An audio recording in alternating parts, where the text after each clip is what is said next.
Hey guys, come spend my nightly reset with me. The first thing I always do when I get home is I lock my door and I go sit on my couch. Literally, I have the comfiest couch in the whole world. After rotting there for a little bit, I DoorDash Chipotle because I was starving. I'm fully convinced that I have the best Chipotle order, so pause when I show it. Had to get my favorite drink because I don't know about you, but I cannot have a meal without a fun drink.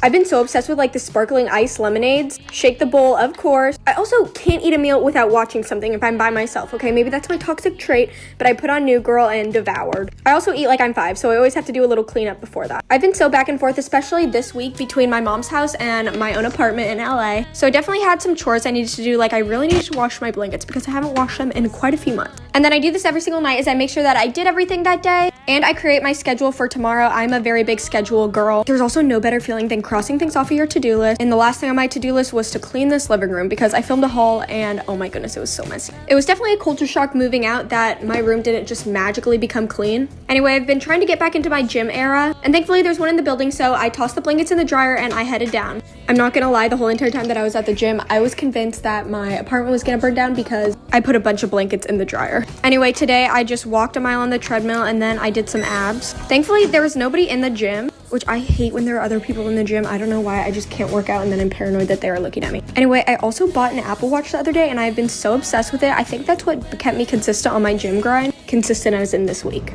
And then I headed back up to my apartment and I picked up some packages in the lobby. There's no better feeling than coming into your apartment and it is literally ice cold. I don't know about you guys, but I like to keep my apartment at 68, 67 degrees. 67. Oh my gosh, I can't believe I just said that. So many incredible brands sent me flowers, but they were starting to smell a little bit because I have not like moved or cleaned or watered them. But I wanted to keep them because they were so special to me. So I put one of each bouquet or like flower into this gallon baggie so I can keep them forever. And then I tossed the rest. I did not know that like flowers can smell bad because I've literally left them for weeks. Then I had some boxes I needed to take out. Oh, love that little heel click. Look at you go. Had some things to put back into their spots, and then my literal baby is my new Dyson, so I had some vacuuming I needed to do, and it's actually so satisfying and fun. I never thought that I would be able to say that. Like, literally, I just called vacuuming fun. Am I okay? Probably not. I fluffed up the couch, which I have to do every couple days because literally any person that sits in it, it makes like an indentation because it's just so fluffy. I folded and put away my blankets before I headed upstairs because it is time for a bath. In my last house, I did not have a bath, and oh my goodness, it is such a luxury. I miss it so much. And then I did my nightly skincare, brushed my teeth, and then I tossed my hair into 2 different braids because apparently it's good for your hair. I headed upstairs, I did my Bible study, and then I went to sleep. Good night, guys.